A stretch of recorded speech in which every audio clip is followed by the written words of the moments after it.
This is an ACU Centre for Liturgy podcast. Speaking of liturgy.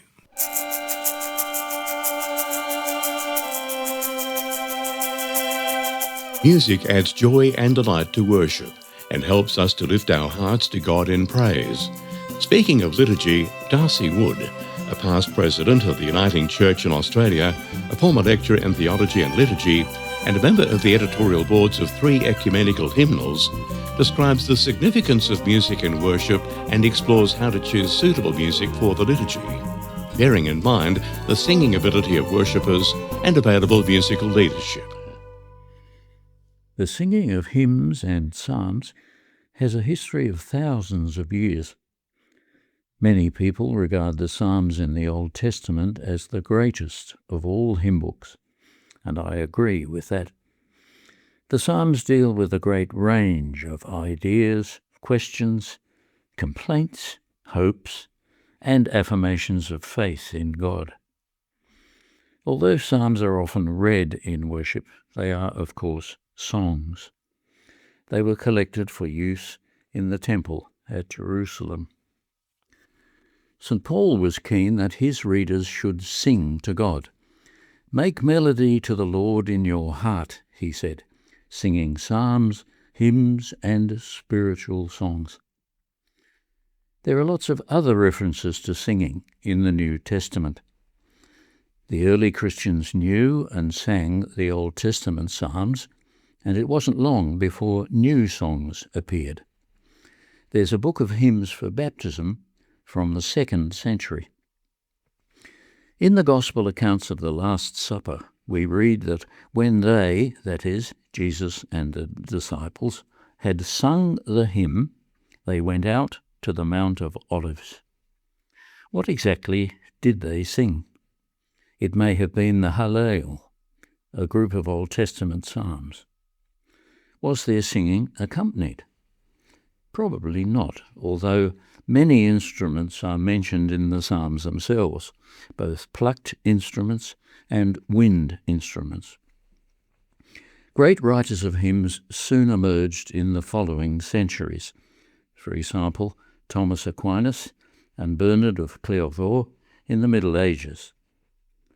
Then the Protestant Reformation and the Catholic Reformation of the 16th century saw a major resurgence in the writing and singing of hymns and psalms, especially metrical psalms. Most people are familiar with the metrical Psalm 23, "The Lord's my shepherd." The tune commonly sung, called Cremond, is from the 19th century. Since World War II, there has been another burst of hymn writing, sometimes called the hymn explosion. The Second Vatican Council in the mid-1960s was one cause of this, but there was also a wider desire to sing hymns that clearly spring from modern experience. In Australia, we have had and still have good hymn writers. Examples are James Macaulay and Elizabeth Smith, while composers include Richard Connolly, Christopher Wilcock, and Lawrence Bartlett. Words and music are equally important when it comes to hymnody. Someone has said that good words linked to the right tune are like a good marriage. In such a liturgical marriage, the music enhances the words. As someone else has said, music can point to an incomprehensible God. Music, like all the arts, is a gift from God. It's given to particular individuals, but it is a treasure for the benefit of all the faithful, the whole people of God. A good hymn text will have sound theology and phrases which provoke thought on the part of the singers. Echoes of biblical phrases and references to the season of the year or the liturgical context are also helpful. The placing of hymns in the liturgy is very important. During the entrance procession, for example, the hymn of praise will underline why we approach God in worship. but during Lent I sometimes replace such a hymn with a more penitential hymn. A psalm or hymn during or after the Liturgy of the Word can do one of two things. It can respond to or give thanks for the Word itself, or it can take up one of the themes in the readings of the day. For example, a sequence before the Gospel acclamation on Pentecost Sunday. A hymn after the homily or reflection can, again, take up one or more of the ideas or emphases of the reflection. When we come to the celebration of the Eucharist, there is a huge range to choose from, both older and recent compositions. Within Eucharistic liturgy, hymns for the communion rite can be drawn from the Psalms or other scriptural or poetic sources that underline themes of the day. Toward the end of the liturgy, a hymn or song which talks about mission or the life of discipleship is a good choice. Now to the question of where to find hymns for a particular day. I encourage people to make use of the indices which most hymnals have. The Australian book Together in Song, published in 1999, serves 5 Australian denominations. It has more than 100 pages of indices in the Harmony or larger edition. The smaller edition or Melody Line edition doesn't offer that sort of help. The Harmony edition, as well as an alphabetical list of the first line in each hymn and lists of composers and hymn writers, has 3 more large indexes. First, hymns that spring from particular scripture passages. Second, an index of subjects, which is very extensive. And third, hymns which are designed for particular seasons in the liturgical year. A more recent Australian book is the Catholic Worship Book No. 2, published in 2016. The indices are quite similar. An index of scripture sources, a topical index, and hymns for particular parts of the liturgy.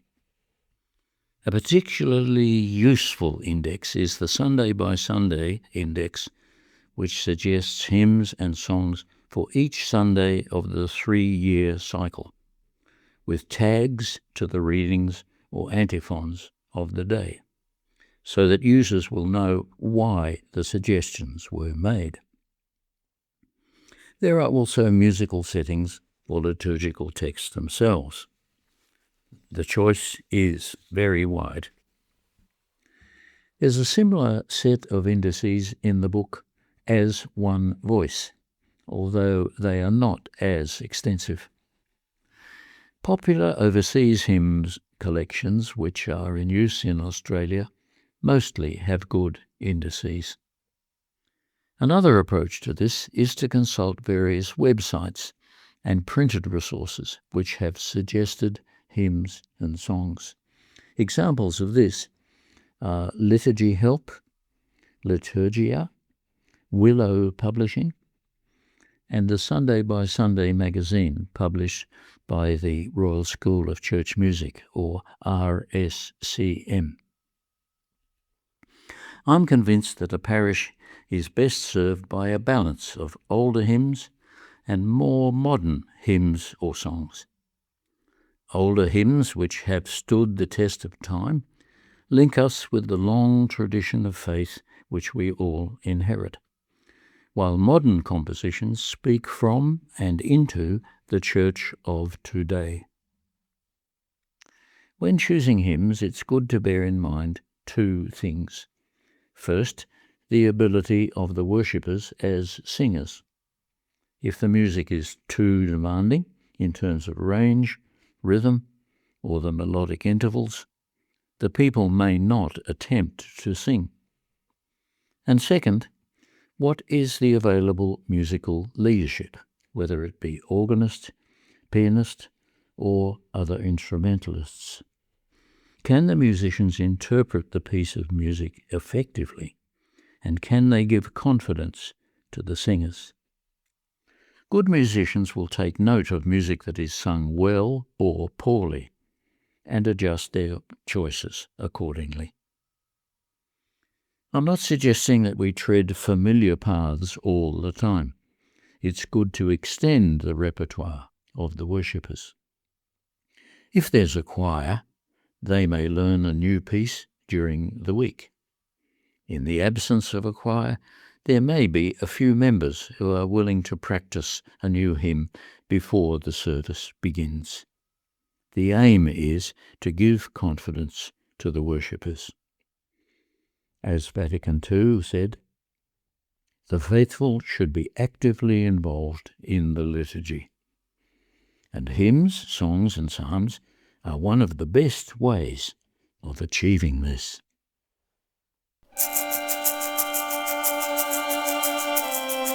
That was D'Arcy Wood describing the significance of music in worship and how to approach choosing suitable music for the liturgy.